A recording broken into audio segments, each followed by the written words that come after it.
Mga boss, pinapanukala ngayon sa Senado na bawasan yung mga holiday kasi masyado na raw maraming holidays at nagiging less competitive na yung mga manggagawa sa bansa natin. So in essence mga boss, pinapalabas ni Cheese tsaka ng mga senador na yung mga manggagawang Pilipino pa-relax-relax at pa-banjing-banjing sa trabaho. Tanginang mga unggoy ito eh. Saang mundo at saang Pilipinas ba kayo nakatira para masabi nyo yan? Anong pa-relax-relax? Alam nyo ba mga boss na ang Pilipinas ay pangalawa sa huli, kulelat, sa life-work balance na tinatawag?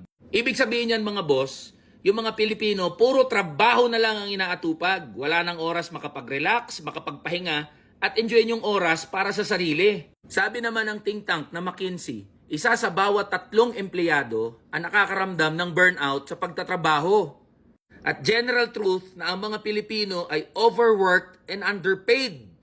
Puro trabaho, sobrang trabaho, pero barat yung sahod na natatanggap. Ngayon, kung lumalabas lang kayo ng opisina nyo at nag-iisip lang kayo, ginagamit nyo yung utak nyo, kayong mga senador kayo, maiisip nyo kung saan binabawi yan ng mga manggagawa. Alam nyo ba na tuwing holiday lang nakakapagpahinga ng maayos sa mga manggagawa? Tuwing holiday lang nakakahilata, gumigising sa oras na gusto nilang magising, nakakapaglaban ng damit, nakakapunta sa mall, nakakapasyal, nakakapanood ng TV o ng show na gusto nilang panoorin, ng series. At kadalasan, ginagamit yan ng mga manggagawa para kumita ng extra, rumaraket, double pay. O bakit pagdidiskitahan nyo yan, yung mga holidays? Dyan na nga lang nakakapag-relax, dyan nakakabawi yung mga manggagawa. Bakit kayo mga senador kayo, ha?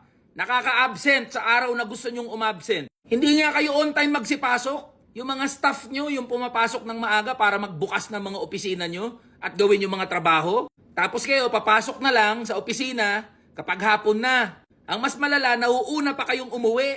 Nakakapag-abroad pa nga kayo eh. Pinangangalandakan nyo sa buong Pilipinas na ang saya ng buhay nyo, ang sarap ng buhay nyo bilang mga public official. Tapos kesyo late o absent, kumpleto pa rin ang sahod na matatanggap nyo. Ang kakapal ng mukha nyong mga politiko kayo. Dapat baliktarin natin. Kayo dapat ang i-require mandatory attendance sa pagpasok sa opisina. Kayo dapat yung bawasan yung holiday. Kayo dapat yung kapag 1 minute na late, bawas agad sa sahod. Tapos pag overtime, walang matatanggap na additional. Thank you na lang. Tanginan nyo kasi pag gumagawa kayo ng batas, sinuhugot nyo sa hangin eh. Ba't di kayo lumabas ng opisina nyo? Nasa Pasay kayo, ang daming manggagawa dyan, oh. Mag-interview lang kayo, tanungin nyo, makipamuhay kayo sa mga manggagawa para malaman yung pinagsasabi nyo. Hindi yung pagdidiskitahan nyo, pati holiday ng mga manggagawa. Tanginan nyo pala eh. Kaya sa Ichis, umayos-ayos ka. Para ka nagsuspoken poetry pag nagsasalita eh. Umayos kayo. Huwag nyong tirahin yung holiday, yung panahon kung kailan nakakapagpahinga yung mga manggagawa.